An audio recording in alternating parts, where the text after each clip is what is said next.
guys, dahil nakalimutan kong lutuin yung gizzard. Hindi yung gizzard, chicken heart tsaka yung liver. Dito tayo sa labas nagluto. So ayan, andito tayo sa garden. Magluluto tayo dito sa garden para hindi maamoy. Paano na? Painitin lang natin tong olive oil.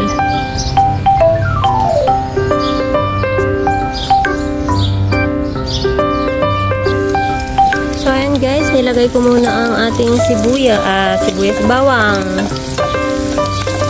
bawang muna. Tapos isusunod natin tong sibuyas. I-brownish lang natin ito ng konti.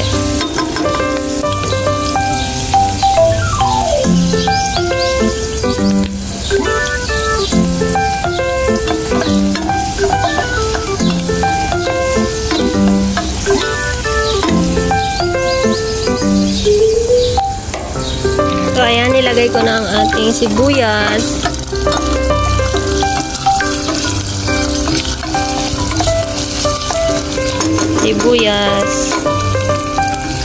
Ang dumi ng grill. Andito kasi siya kanina. Bali, nandito siya sa silong nito. So, tinanggal ko lang. Nalaglagan siya ng mga dahon. May mga dahon-dahon siya. So, ayan. Sibuyas muna. I-brownish muna natin yung sibuyas. Tapos, isunod na natin ilagay yung liver tsaka yung chicken heart. Nakasale kasi sa Lulu kahapon. Kaya bumili kami ni Kuya. Naghati kami.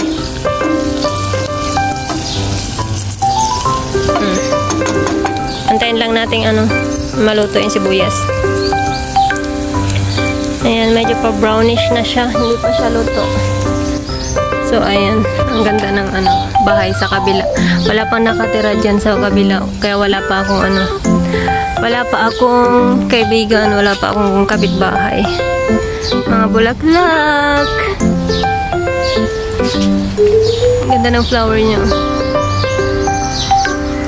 Diba? Andito lang tayo sa my garden. Dito to sa may grill bar. Ayan yung gagamitin nating sangkap.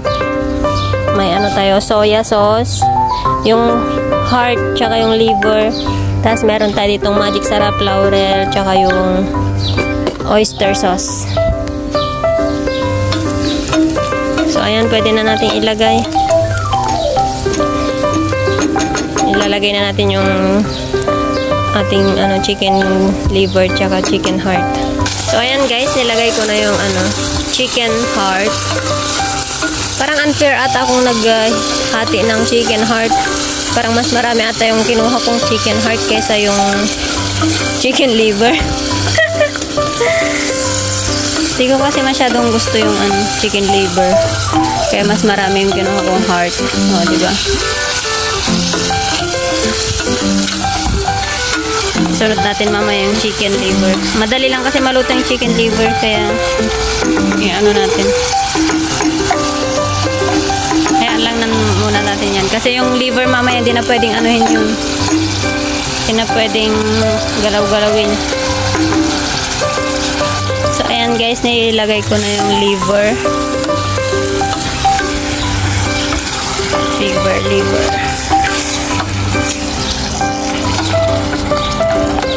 Ang liit lang kaldero natin kasi ako lang naman ang gumagamit nito.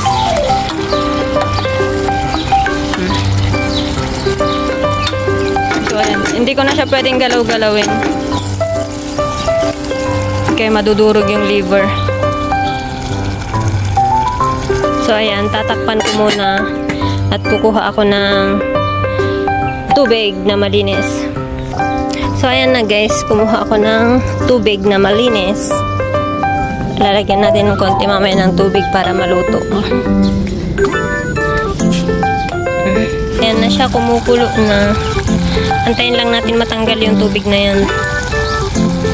Kasi hinugasan ko kasi kanina siya ng suka na may tubig para matanggal yung lansa niya.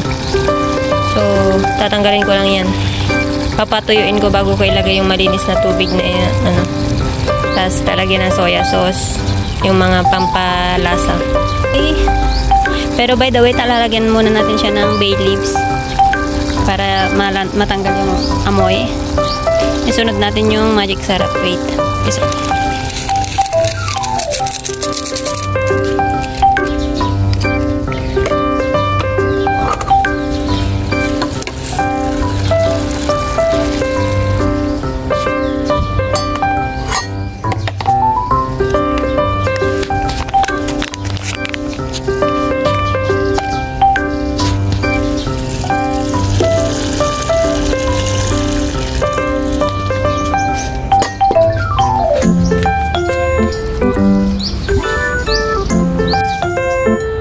Dito tayo nagluluto guys sa garden.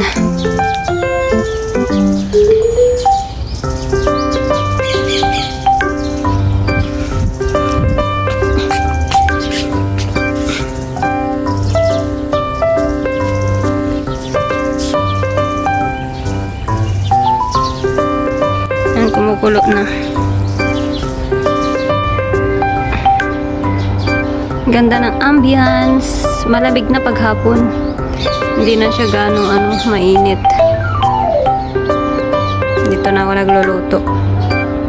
So, ayan guys. Okay na siya. Ilalagay ko na to soya na may paminta. Ay, naiwan yung paminta.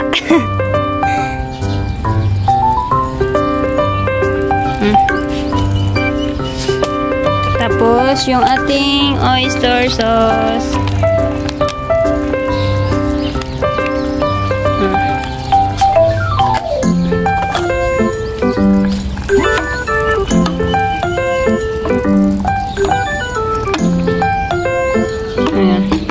Antay na lang natin siyang kumulo ulit. Ayan pala guys yung niluto ko.